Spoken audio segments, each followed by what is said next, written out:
کیا پتا تم جو مانگ رہے ہو وہ تمہیں اس نے عطا کرنا ہی ہو، مگر اس سے پہلے وہ تم سے بہت بڑے بڑے کام لینا چاہتا ہو سکتا ہے وہ تمہیں پہلے اپنے بہت قریب کرنا چاہتا ہو، تاکہ جب تم اپنی خواہش پا بھی لو تو اس رب کائنات کو بھول نہ جاؤ۔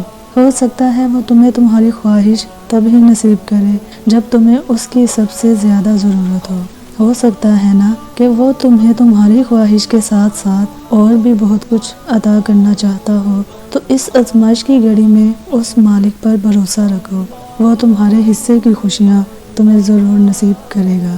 تمہاری روتی آنکھوں نے جو شکوے کیے ہیں وہ اللہ نے سنے ہیں۔ اگر اللہ تمہارا دل نہیں بدل رہا تو یقین رکھو کہ وہ تمہارا نصیب بدلنے پر راضی ہے۔ وہ اگر تمہیں آزمائش میں ڈالتا ہے تو مت بھولو کہ وہ رحیم اس سے بھی زیادہ ہے۔ وہ جب تمہیں جنگ کے میدان میں لا کر کھڑا کر دیتا ہے تو طاقت بھی اتنی دے دیتا ہے کہ تم پوری دنیا کے ساتھ اکیلے لڑ جاتے ہو۔ آغاز تلخ ہے تو کیا ہوا، تمہارے رب نے اختتام تمہارے لیے بہت خوبصورت لکھ رکھا ہے۔ تمہارا مقدر تمہاری زندگی نہیں بناتا، تمہارا توکل تمہاری زندگی بناتا ہے۔ تمہارے پاس اب بھی دعا کا اختیار ہے، تمہاری کہانی اب بھی ختم نہیں ہوئی۔ تمہاری توفیق ہی قبولیت کی سب سے بڑی دلیل ہے۔ تمہارا صبر گواہ ہے کہ تمہارے لیے کن فیکون لکھا جا چکا ہے، اور تمہارے صبر کا صلہ اب تمہیں مل کر رہے گا۔ بس پھر صبر کرو اور دعا کرنا کبھی مت چھوڑنا، پھر دیکھو تم اپنی دعاؤں سے بھی وہ پا لوگے جو تمہارا نہیں۔ اور اگر یقین رکھتے ہو تو حالات سے نا امید مت ہو، کیونکہ معجزے یقین والوں کے لیے ہوتے ہیں اور معجزے روز ہوتے ہیں۔ تو پھر ڈرو مت، تم جہاں کہیں بھی ہو اللہ تمہارے ساتھ ہے۔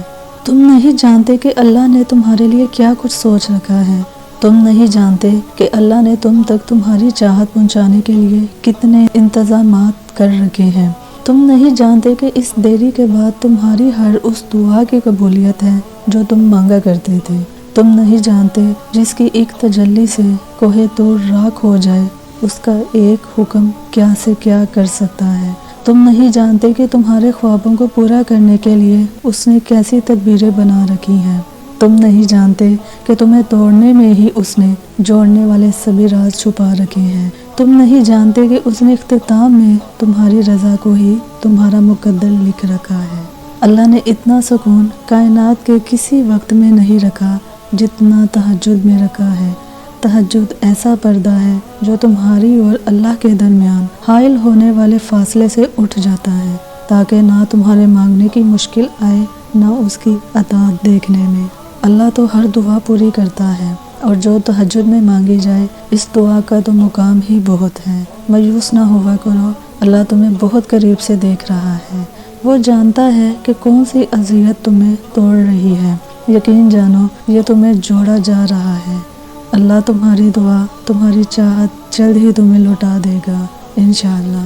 یہ معجزے ہی تو ہیں جو تمہیں اب تک زندہ رکھے ہوئے ہیں، اور تمہارے اختتام کا فیصلہ تمہارا نصیب نہیں، تمہاری دعائیں کیا کرتی ہیں۔